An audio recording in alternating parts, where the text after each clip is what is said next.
How do you fix your wall heater? What's the most common problems for wall heaters not working? Today, I'm with Greg at Walt Mestan Company in Jackson, Tennessee, off of Ragland Road. If you want to learn more about Walt Mestan Company, check out the link in the description because I've got the address down there. And I've got another video that I did showcasing their products. They've got more products, so by the end of the video, I'm going to show you those different products that they're offering.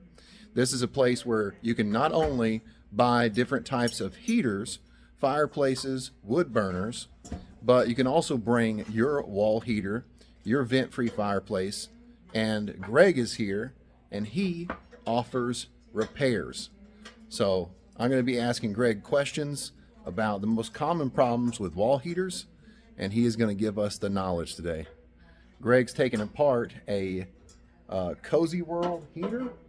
That's an on-the-wall heater, and he's hooking this up to the gas, and this is going to be a situation where we're looking at what's wrong with this unit. We've got a customer complaint, and that is that I think the pilot's not staying lit, or he has a small pilot flame and it's going out. Okay, we got a small pilot flame that's going out. Let me turn the camera around, show you what we're doing. Right now we're just disconnecting the gas line that goes to the back of the pilot light assembly itself, and that way we can get some air into there and get it nice and cleaned out. Awesome. One of the biggest problems with these wall heaters is they're constantly sucking in fresh air. So what happens is this is your ODS, they call it. It's your oxygen depletion sensor. And that gets stopped up with dust. You can kind of see some of that dust and stuff in there now. Yeah, I see that. And what that means is it's basically not breathing right. So it starts clogging that up, and you don't get a good, strong pilot flame like you should with a brand new heater or something. Usually most manufacturers say every couple years you should have this thing blown out and cleaned out, just so it's still operating just like it should from the manufacturer itself. So that ODS right there, that's one common problem, is it gets stopped up. That's going to be one of your most common problems when it gets stopped up, and that's just because, like I said, it's constantly pulling in air to breathe. So it's kind of like your ceiling fan. If anybody's cleaned off a ceiling fan, you know, within a month or two, it's got dust all over those blades again. So same concept. Got it. With that, we're going to turn this on, get all that air bled out of the line. All right. So you're holding in the button on top, the pilot valve. Yep, holding in your pilot, releasing that gas. You're going to push in. That's going to help bleed out all that air out of the system. One of the biggest phone calls we get throughout the year, or at the beginning of the season, is my pilot light won't light. That's because every time you turn off your system, it's going to backfill with air. Got it. So every time, each beginning of the season, you're going to have to bleed that air out of that line in order for it to light up properly and work. Got it. So, and that's if you turn your pilot off. If you leave it lit, then you still have gas going through. Correct. Got it. See here now we got a nice, good, strong blue pilot light flame. And that took Greg 5 minutes to fix. Wow. So how much does a repair cost? How much do you guys charge at Walt Mestan Company? So depending on the unit itself, but right now for this season it's been about $70 plus tax. Any parts or anything like that, we call the customer and say, hey, look, it's this is what's wrong with it. That way you know what you're getting into. There's no point spending $400 for a used heater when you can buy a brand new one for the same part.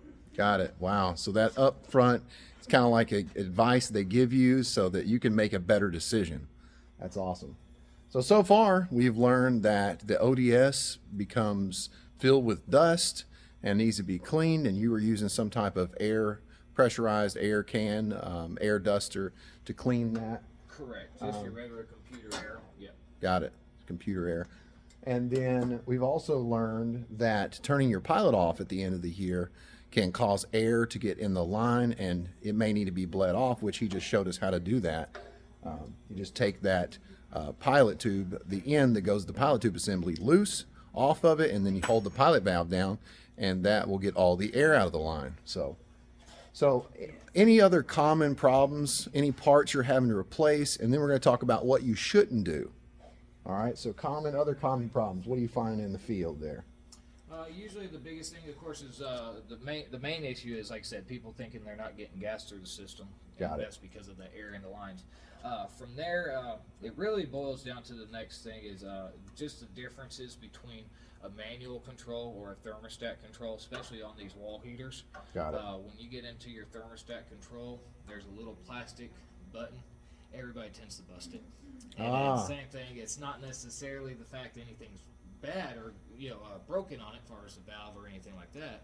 It's operator failure. It's operator failure. Yeah. Got it. Yeah. Okay. Can you show me one of those? Let's see. Do you have one handy? So this is your basic thermostat valve. All right. This would be what they call a probe thermostat. It has Got a it. built-in thermostat into it. This is what you're going to find on a lot of these heaters, especially the wall heaters here. What happens is it's really hard to tell, but they turn it and then they start pressing down. Well, at this point they're pressing down, but it's not removing the plunger. So you have to make sure you are turning it into the pilot light mode, and that they is going all the way down. And to it's start actually releasing pushing the that gas. valve down, so you're getting gas through your pilot. Correct. Okay. So, Got it. and like I said, a lot of times people will think it's turned and they're like, oh, I've been pushing it down and holding it down and I'm not getting anything out of it. Got it. And that's usually what happens. It's just operator error. Got it. Okay. Other common problems. This heater can be natural gas or propane, right? No, they do make dual fuel systems, either a natural gas or a propane system. But typically, this one per se is actually just a single fuel system. So this is for natural gas and only for natural gas. Got it. Okay. A lot of companies, they'll have, like I said, especially nowadays, everybody's doing a dual fuel system. Okay. They're not a bad system, but there still has a lot of kinks to them. We still try to stick to the basic single fuel systems just because it's just a little bit easier and less of a hassle. Yeah. So you hear that? Stick with a single fuel system. If you know you're going to use propane, get a heater just made for propane. If you know you're going to use natural gas, get a heater just for natural gas. Now let's talk about things you don't need to do. So what are some things that you would advise people not to do, especially if they don't have any business working on their own heater because they're not a professional? And it's the recommendation of both Greg and myself that you get a professional to fix your heater. What do you not need to do, Greg? One of the biggest things is, of course, on anything, if you don't know what you're doing, don't start taking anything apart. Got it. Okay. I get a lot of heaters in here. Somebody thought they knew what they were doing. They took it all apart, and then I have to charge you extra just to fix that thing. Got it. For one, it takes more time out of my day to try to fix it. Not to mention, I have to find the parts that you're missing so I can put it back together. Okay, so don't take your heater apart. Come see Greg at Walt Mestan. He knows what he's doing. And like he said, you don't want to bring your heater and then not have all the parts that you were supposed to have with it to put it back together, like some of those screws that you may have lost. What's something else that you would advise them not to do? The biggest thing really is a lot of people do know halfway what they're doing. One of the biggest commons, like I said, blowing out that pilot light assembly. They assume they can take off your gas line here on the bottom of this regulator and blow air into this. What you tend to end up doing is you pop this regulator or break the diaphragm inside that regulator, and then you locked up your system. So then you're also paying an extra $50 for a brand new regulator. Got it. So that right there is the regulator. And basically, when you put too much pressure on it, then it just closes off and then you don't have any gas going into your Correct. heater. It thinks something's wrong, mainly because it got too much pressure, and then it locks itself out. So really what they should have done was take it off after the regulator and blow through it. Technically, actually, you would, if it was me and you're bringing it to me, just like we showed you in the beginning of the video, I would take it off here and blow through this pilot light assembly itself. Your gas line's not going to really have any trash or anything in there to hurt anything. It's mainly going to be into that pilot light assembly. Got it. And that's usually because there's a very small hole in the orifice, and that's what's so easy to get stopped up. Correct. So Got it. we blow them out. I blow them out from both directions with this gas line off, to where I know I'm getting that orifice cleaned out on both sides. Awesome. All right. Now, I recommend, if you are halfway decent, is take this thing off the wall And Okay. what you want to clean these bricks out is I turn it upside down. All right. Mainly because of the way this inside burner chamber is shaped. It's kind of shaped as a triangular, so it's real narrow up here and real wide down here. All right. At this point, we can blow out these bricks a whole lot better by getting all the dust out of it, because we're upside down at that point and it's pushing everything back up to the front. Oh, got it. So, Okay. I know a lot of people like myself, we're halfway handy and we can figure this out, but it does help to have a little direction to make sure you're doing it the right way. That's awesome. That is awesome. So now you should know what not to do. Now you know where to go to get your heater fixed, because Greg not only works on these wall heaters, but he works on hanging heaters. He works on vent-free fireplaces, burner. Thank you so much, Greg. Yes, sir. Very knowledgeable. This is the place to go to get your heater fixed.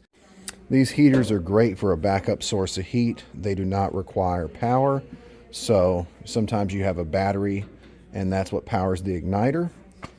But if you want a good backup source of heat, if you lose power, get one of these on the wall heaters. If you got a basement, put it in your basement on the wall. It's perfect. At Walt Mestan Company, they've got inserts. They've got fireplaces, vent-free fireplaces, floor furnaces, bunch of accessories, wood heaters, outdoor, bunch of stuff.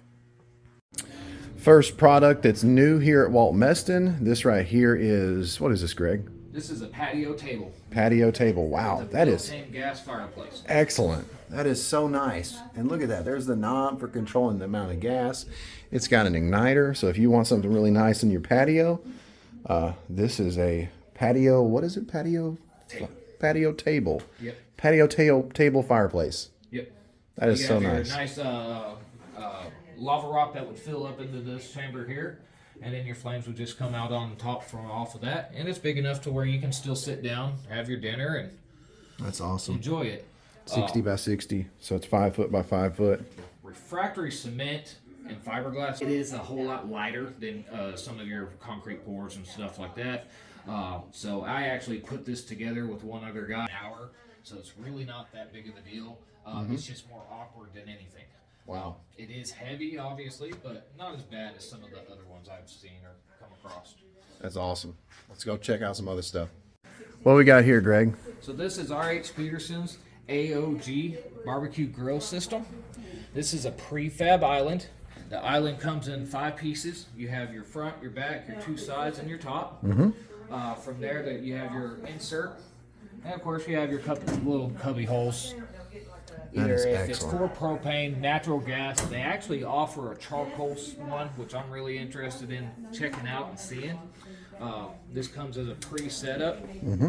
So you have all your beautiful wow. fancy lights, your little rotisserie. It's so nice. This is on a actual, this is actually a timer. So you'd have your timer, you'd set it to say 60 minutes, kick that on, hit your pilot light assembly or your igniter, and then after that, you're good to go. That sucker's gonna start warming up and going. That's awesome. What's really nice is it does offer your back grate, which is kind of like a little heat chamber. So that's gonna help hold that heat in there as well as doing a slow cook. Got it. That is awesome. Very cool. Very nice. What's really nice about these is they don't offer it just as the island. You can actually buy just a grill insert if you wanted to. You can buy your kegerator, your mini fridge, everything else. They actually offer a few pizza ovens and stuff as well. And you do have the option to build your own island to it. So it does help kind of cut down that cost a little bit, as well as wanting your own stone or surrounding on it. This is awesome. And this was like a, what is this, a rotisserie? Yes. That's Okay, a I thought that was a rotisserie. rotisserie. That's crazy. That is awesome. Fancy. All right, let's move on.